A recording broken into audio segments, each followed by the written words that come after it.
Me. How's it going, Coral? I'm all right. How are you? Great. Just came in from the garden and I'm thirsty. How about you? Oh, always thirsty and hungry. So, so just to introduce Coral to people who follow me, this is Coral Sisk. She is a journalist and writes for Savoir and Food and Wine and a bunch of other places. And she's a sommelier. She also runs a food and wine tour company in Florence. They do wonderful, kind of slightly higher end food and wine tours to try different nibbles throughout Florence and other places as well. You're in San Francisco now, right? Yes, we also do Bologna. So the walking tours in Bologna and then wine tours around Tuscany, which we'll talk about today with our Sangiovese. Yeah, cool. So what I kind of want to do with chats like this is I want to expose more people to the things that other women are doing. And I think that especially because of this strange moment we're in, it's a really good time for all of us who are passionate about Italy to kind of band together. That's sort of my thought. So hang on one second, and I need to do one to get us going here. Okay. So here we go. I have brought with me a bottle called Le Fornaci. It's from San Gimignano. Do you know this one, Carl? I've heard of them, but I haven't been. So they're in San Gimignano? Yeah. This is from, it's like a small producer right outside of San Gimignano. So I'm going to go ahead and pop mine open. I don't know if you have yours open already. Oh, I have my glass. You already have your glass. Yeah, I was like, is it 6:30 yet? I want to start drinking. The interesting thing about me and Sarah met in Sicily, actually. We're both from Seattle. Are you from Seattle, right? Okay. I grew up in Southern California, but I've been in Seattle since I was a teenager. So yeah. Yeah, me too. Same story. Yeah, I was born in Southern California, then I moved to Seattle when I was a teenager. And so the rest is history. And so,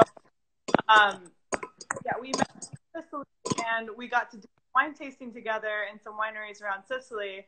I really love Sicilian wines, but of course, loyalty is Tuscany. So, yeah. For those of you joining, if you have any questions along the way, like we're seeing comments and all that, like feel free to chime in, ask questions about. So I'm an Italian sommelier, so I specialize in Italian wines. And since I do tours plus Florence and around Tuscany, my specialty is Tuscan wine. So we're going to talk about Sangiovese today and Chianti Classico. So, and one other thing I just wanted to add, that Coral and I have so many strange symmetries here, is that we both did the same study abroad program. And that's how we both got a passion for Italy, which is that's so weird and random and cool. So you studied at the University of Washington Rome Center, right? Yeah, I totally forgot about that. Yeah, so because I majored in Italian studies and then I studied at the Rome Center. You majored or minored in Italian or what? Minored. I had, my major was architecture, so I studied architecture at the Rome Center. Okay, cool. Yeah, so I did the Italian program at the Rome Center. Yeah, it's super crazy.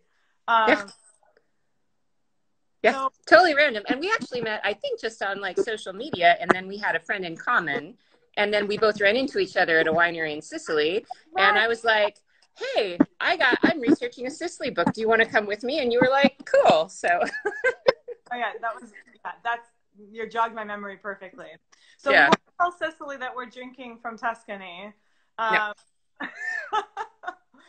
So what do you like? I mean, I'm sure. So this winery that you've been to, what can you what is your perception as someone who's doesn't work in wine? Like, how would you describe a Chianti Classico or a Chianti to someone like the uninitiated?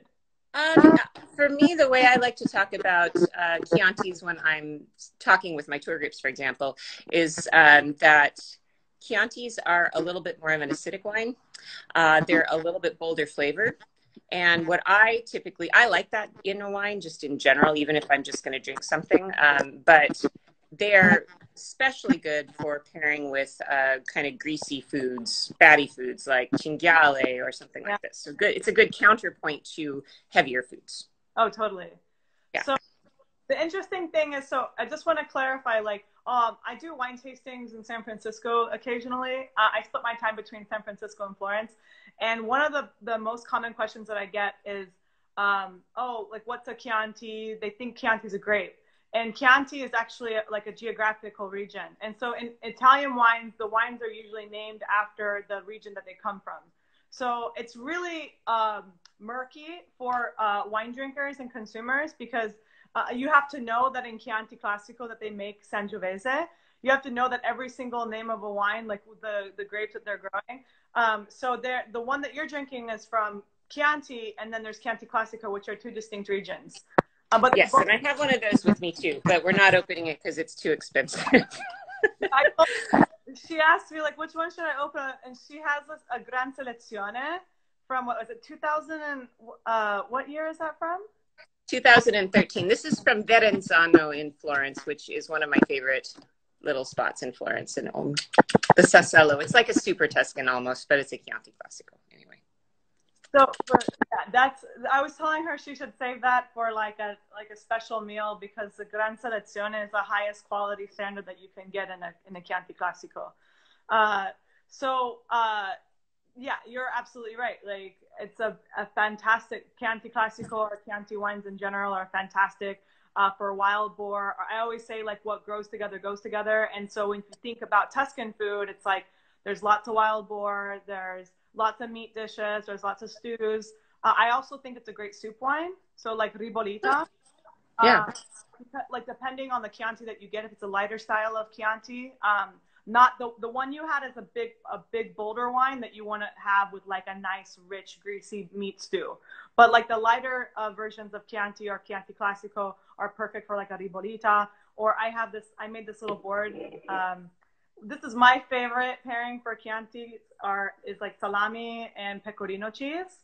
So, oh, yum. yeah. Because the whole, culture behind, I mean, you're already aware of it, but just to share with your followers is, it's in Italy, like, food and wine are intertwined. You don't really have wine without the food. And I mean, if you have food without wine, it's kind of a sad meal. Yeah, and actually, I remember years ago there was a hotel owner who had done me a favor, and so I bought him a nice bottle of wine, and I gave it to him, and I said, we could sit down and drink this together. And instead of him saying sure, he said, I don't understand you Americans. You just want to, like, drink a bottle of wine. Like, you don't do that. You eat food and wine. Well, and especially for a wine like a wine like Chianti Classico and Sangiovese-based wines are so rustic, and they're so dry, and they're so earthy, and like you said, like they have a high level of acidity that you really need food to make it more pleasurable. Like, this is why the super Tuscan category took off for the American, palate, because it's one of those big, juicy, wines, that are primarily like a big Merlot and Cab style that you can drink it on its own, where you necessarily don't need food. Whereas like Sangiovese is like just like, I feel like you need to have food with it in order to bring out like all of its potential. That's true. I mean, the qualities of the wine are brought out by the food that pair with it. And that's not something that I think everybody knows. So. Oh, yeah. I mean, what is your favorite, like, pairing? So, like, with your wine that you're having now, like, what would you pair it with right now? Actually, I should have brought it up from the basement, but I have a nice block of Grana Padano, and I just like having little chunks of that. That would be kind of good. I think if I were making like a pappardelle with a meat sauce, that would be really good. But the best experience I've had with Tuscan wine was I once went to Enoteca somewhere, I can't remember, and the owner gave me a Brunello, and he served it with a plate of melted pecorino cheese with honey and pine nuts on top. And that was... that's another thing. It's like, I find that like my tour guests in Florence, they're surprised by the mix of sweet and salty. Because they have the compotes and the jams and the honeys to go with the pecorino cheeses, or like, I love with the honey drizzled on. It's like, it's so good. And again, it's an awesome pair for Chianti. Yeah. So I'm going to dream that I have a lovely pappardelle al cinghiale with me tonight, but I don't. That's okay. Can you get cinghiale like easily in Seattle? Well, I haven't gone looking for it. I wonder. I'm sure we have so much here in Seattle. I bet maybe one of the fancier meat places could do it. I just had an idea, Coral. I'm getting distracted by my thought process. You know what we should do? Huh. I should come down to San Francisco and do a cooking class with you. Okay. Yes. I want to do anybody that has a suggestion of things to do after this. I'm like, yep, all right. I feel like everyone's social calendars are going to be super packed like afterwards because I know. I was on lockdown for like 3 months. I'm a little busy. Yeah, we're all dying to get out. But anyway, so shall we get to drinking it? Shall we get to tasting it? Okay, so first, like I'm sure if you partaken into guided wine tastings, you look at the wine. You're looking for, I guess for the everyday drinker, what you're looking for is if there's like sediment or if there's pieces of the cork in it, or if it's cloudy, or if it's clean, if it's a clean wine. I guess that would be why it would be most important for the everyday drinker. For like the wine geeks, they kind of want to look at the color to see, how the wine has evolved, because as it spends more time aging, it kind of takes on like more brick, like tones and more orangey and like golden tones, even though it's a red wine. I like to always say that like if it's aged, you'll see like a brown brick like hue to the rim of the glass. So that's just for like a wine geeky thing. So sometimes you can, and you always want to, if you are going to get wine geeky, is to have something like a white piece of paper and hold it up against and look, you want to hold it, yeah, there you go, because it's easier. And it's hard to do this on the call, but like you want to tilt the wine against the white page, because that way you can see like, the nuances and the color of the rim, as I was explaining before. And the color here for the one I have, because I have a fairly old one, I have a 2009, is definitely that golden color you're talking about. It's more of a rust color. Yeah, exactly. Okay, yeah. So that way, like if you are doing like a blind tasting or something, you could like maybe tell, oh, this is like a little aged, because if you know that bit of information. So then when the next step is smelling. So a really common question I get through the tastings is like, why do you swirl? And I'm like, it's not just to look bougie and fancy, but there is like a reason behind it. And it's because like as you swirl the wine, the oxygen reacts with the wine to release more aromas. So that's like the theory behind it. So you're smelling for a couple reasons. One is to smell for faults, to detect the fault. So that's why, when you go to a restaurant, they pour you a little bit, and it's to figure out if it's faulted. And a most common fault is like what they say, like corked wine. And you'll smell like wet, moldy, like cardboard or like musty basement. That's like a dead giveaway if right? Musty basement. That's true. Yeah, that's like I wouldn't have said it that way, but yeah. How do you say it? Or like, how do you describe cork? Stinky feet. Oh. Well, that's a effective one as well. Wet dog. Yeah. That too. There's several types of faults and flaws, but I think that in order to distinguish between all of them, you'd have to like take like a course. But I think the thing that people can remember is like the sweaty feet thing, because that's just like, it's very distinct and obvious when it's faulted. And then it's a part of the experience and the enjoyment, When you smell it, you're like trying to think about like the fruits or the spices, all the sort of aromas that you smell, and it's like an exercise in memory, right? So that's why when people they come up with the weirdest things, like for wine tastings and aromas that they smell. I've heard what is it? New shower curtain smell on wine. There's actual chemicals in the wine, and they give off some of these these volatile aromas. But they are there. It's not just smelling juice. I mean, there are certain components that are in the wine, and I feel like it's important, if you're trying to learn about wine appreciation, to just smell everything, because that's going to create a memory, a connection in your mind with that food and that thing. So like I'm constantly smelling like herbs and things out and on like walks and even paper, because like you'll pick that up in the wine at some point. So not that little tirade about like aromas and wine, like what do you smell like when you smell like a Sangiovese? What are the notes that you pick up? Well, this one, since it is older, it definitely, there is a scent that older wines like this have. I mean, for me, immediately it smells a little bit like prune because it's old, but Yeah. Cherry. Yeah. I get a strong cherry flip scent. Chiantis to me always smell, yeah, like things that have bright flavors. That's what I'm always smelling, is kind of bright flavors. So yeah, cherry would be amarena, you know, that kind of flavor. Yeah.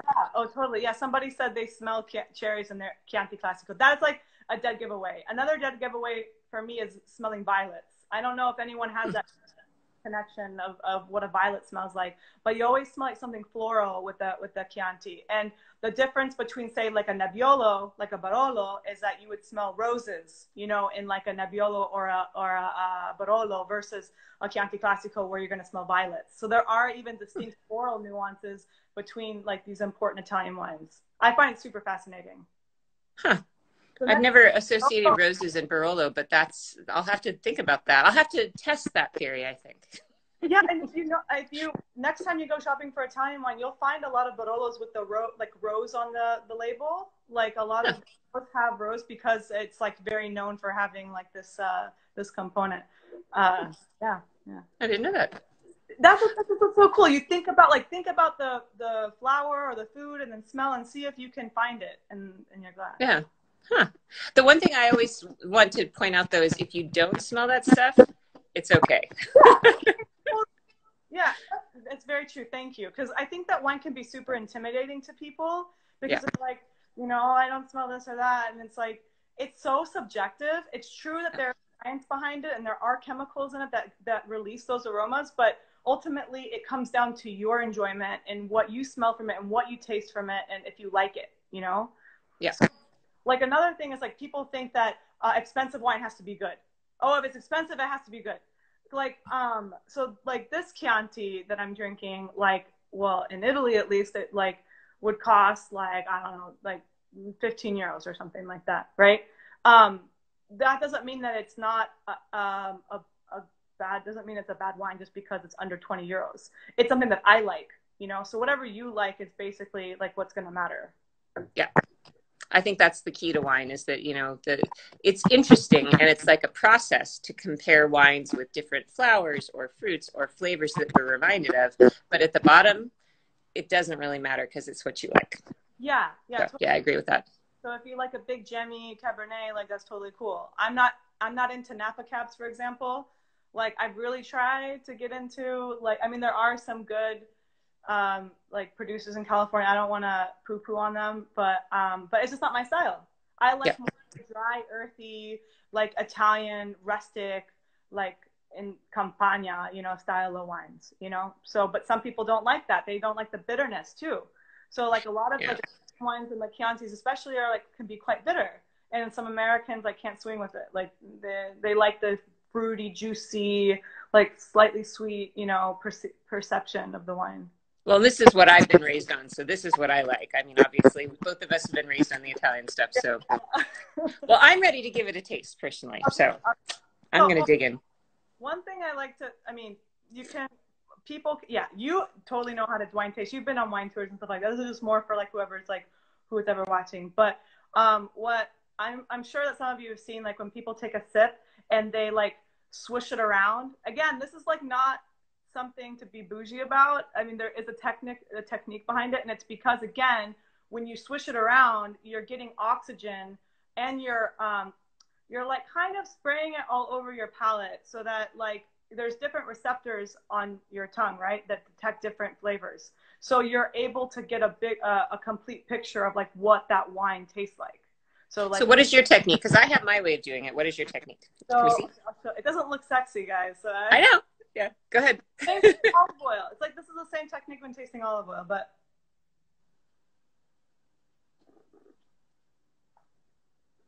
yep, that's the same thing I do.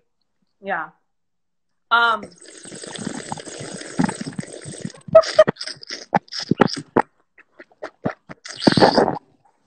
It works though. yeah. I mean, if we were to be real professional, we'd have spit it out, but why? Yeah. That's, I know, right? That's not.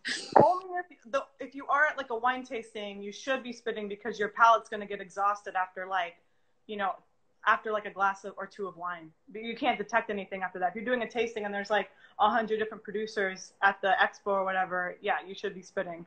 So that's the reason people are spitting. It's because they don't like get super tanked and ruin their palate. Well, and that, of course, is what I always tell people. My best advice for a dinner party is you lead with your best wine. Don't finish with your best wine. Because if you lead with your best wine, people go, wow. And then you finish with $2 Chuck because they can't tell the difference at that point. Yeah, totally. True.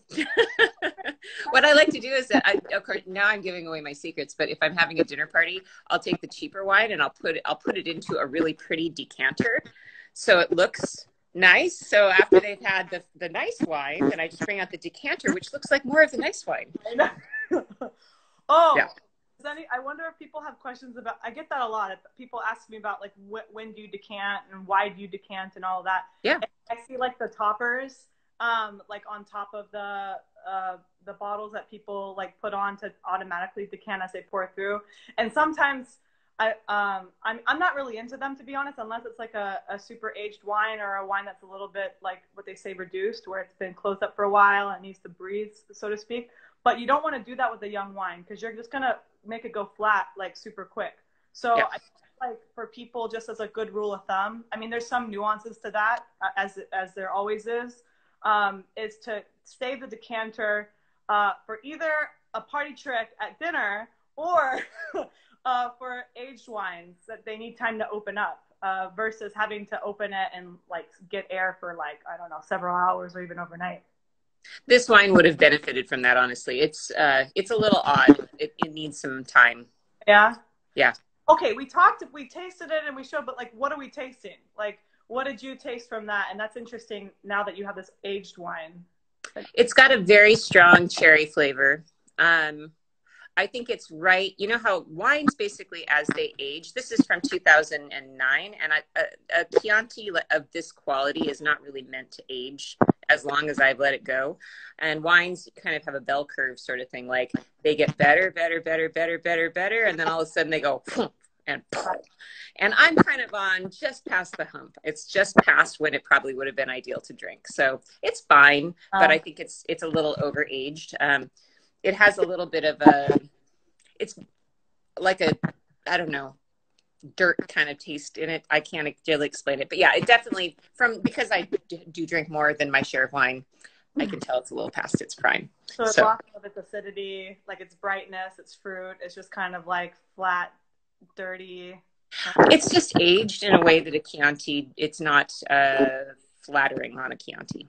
You know, some wines they age and I think they really take on, I mean, like a Burgundy, for example, when it ages, takes on such interesting characters, but certain wines are not really meant to age 11 years. But so these are yeah, okay, there's some really good questions. Yeah, so somebody had asked about like, how do you know what's aged? And then somebody gave a really great response about like, it does depends on the varietal, it depends on even the producer, it depends on the region it came from. So I think I mean, it's going to be really difficult to memorize all the rules. I think the best rule of thumb is when you buy a wine, like, and I highly suggest shopping from small wine shops because those shops are teamed with wine professionals and experts, and they love sharing their knowledge. So ask them, like, how long can this age for? Like, what is the peak for this? What should I serve it with? How should I treat it if I do decide to age it? That sort of thing, because it does depend on like bottle to bottle. But I would say like, I'd say certain Chiantis, you know, maybe they're at their peak at 10 years or something like that, but it could be 5, and determining what's aged, it could, you know, as early as 5 years could be like considered age. But again, it just really depends on the bottle that you have. Yeah. I think it's fun to age, and actually just as an idea, the next time that all of you are in Italy and you try something you like, buy maybe a case and bring it home and then just have fun with it. I mean, this is just for your own entertainment, but you know, you can keep it in your basement, keep a notebook, and then open one a year. for example. Totally. Yeah. Totally. That's like, I think that's really a great practice, especially for those who want to learn more about wine, because then you see how age will evolve the wine. So like you had said, you'd smelled prunes. Like that is a dead giveaway for like a wine that's, you know, been aged. Or if you smell dried fruit or you taste dried fruit, or if you taste like, sometimes for me, if I taste like, I know it sounds odd, but like soy sauce, like savory notes, like to me, that's also a dead giveaway. Oh, how do you? I'm gonna have to try that. Let me see. Mm-hmm. Though there is that's true. I hadn't thought soy sauce, but there is a little bit of a hint of that. Yep. So somebody asked, how do you bring a case home? Well, you ship it, because they only like, I think even if you could, I think you can bring a case on board. I think it's really costly and all that.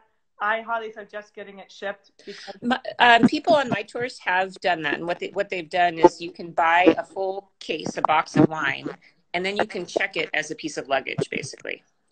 Yeah. So you just pack it really nice, and then when you get to customs, you just tell them what you've got, and then you have to fill out the paperwork, and you pay 50 cents or $1 a bottle for the tax. Oh, okay. Yeah, so it is possible. I've had people do it before. Shipping it is easier, but it's just costly. So yeah, that's true. Yeah. I'm always like, I'm a person of convenience. I'm like, just ship it. I can't be bothered to like check in another bag and then like jet lagged and I'm like dragging it to the airport or whatever. Well, my backpacker credentials are showing, I think, because I'm a little bit frugal. So yeah. I also it just depends on you and what you feel most comfortable with. But yeah, checking totally legit. So more on like the taste. So something that I always pick up, like when I'm tasting a Chianti, especially if it's not super aged, is like blackberries and like a little bit of like earthy minerality. And I find this term so difficult to explain to people, because this is one of the things I love about Italian wines, that they're so mineral driven. And that just means like almost a slightly earthy, like when you taste mushrooms, there's like that kind of dirty earthy taste, right? Yeah. Kind of like what I mean. Like, I mean, it's not the same as minerality. But like how do you explain minerality to people? It's a lot easier with white wine to describe minerality. With red wines, I feel like it gets a little murky. No, I don't think it does, but I mean, I think that it's when you just think about the way that a vine grows, you know, and what's in the soil, there's going to be different.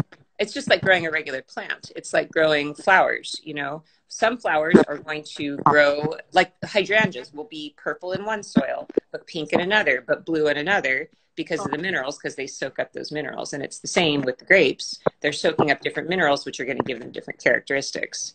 So, I mean, in the end, it is minerals that you're drinking. So yeah, no, exactly. That's like a great way to explain it. Yeah. And like, so speaking on that, like, so the wine that you're drinking is a Chianti, and I'm drinking Chianti Classico. Again, these are two distinct regions.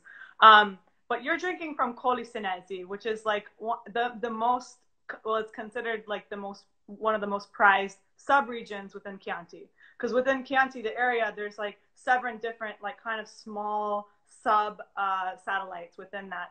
And it's prized for its like this high quality soil.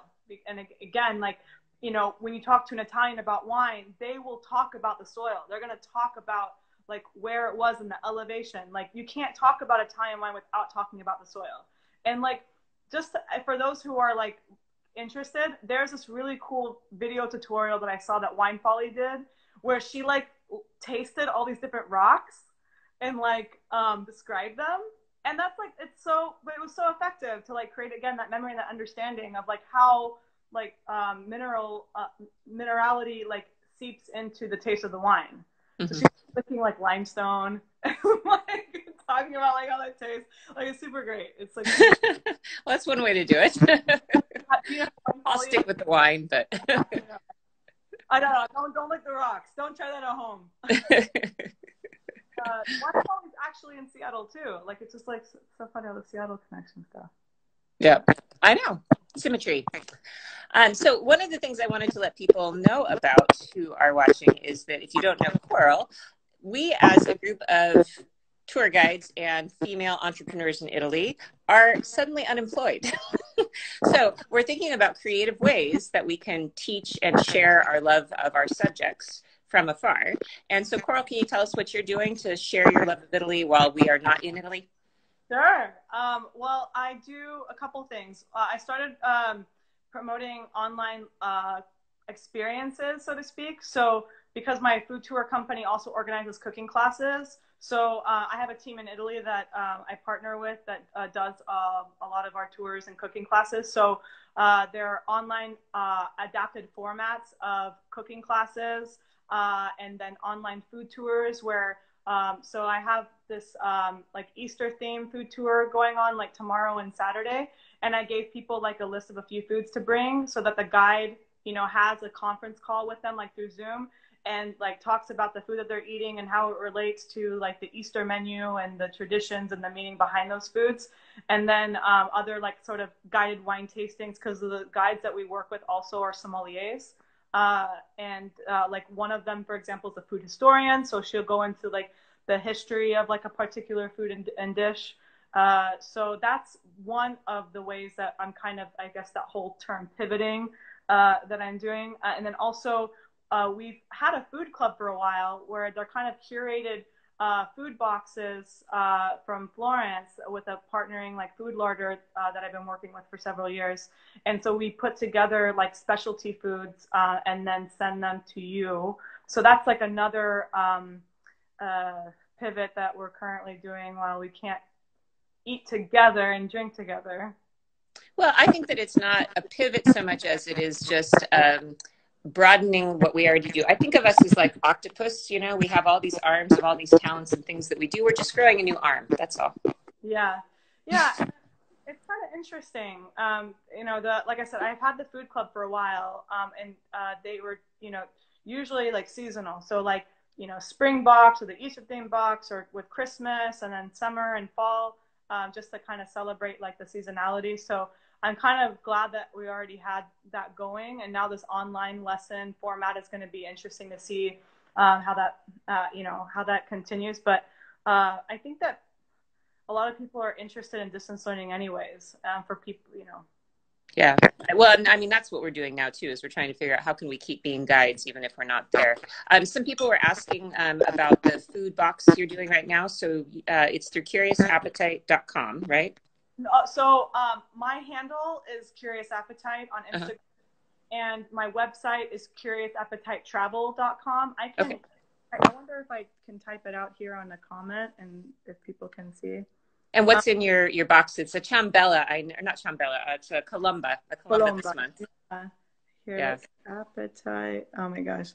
You think that as a millennial, I'm super savvy with the technology, but sometimes. Sometimes the old geezers like me can teach you whippersnappers a thing or two. I know, you were like all set up with the streaming and things like that. Like, how do you do that? So I just commented with the website, but also if anybody just wants to message me on Instagram, I manage the page personally, so I'm happy to send you links or information and all that. Yeah. So going forward, this is just kind of my little pitch for Coral and all of us who are out there trying to make a living when we can't really work.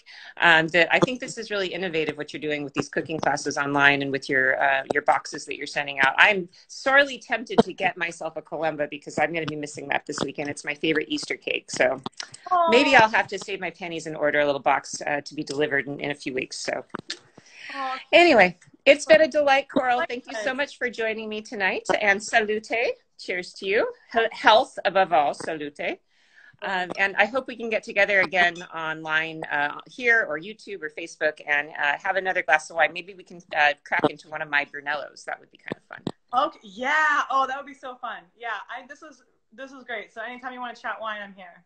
Cool. And I have a feeling that Coral and I are going to be plotting some other very interesting things coming up in the future. So watch this space and hopefully you'll see more of Coral and I and some of the other Italian focused women out there doing some really new things. I'm hoping to turn this situation from lemons into limoncello, which I think I like that. I like that.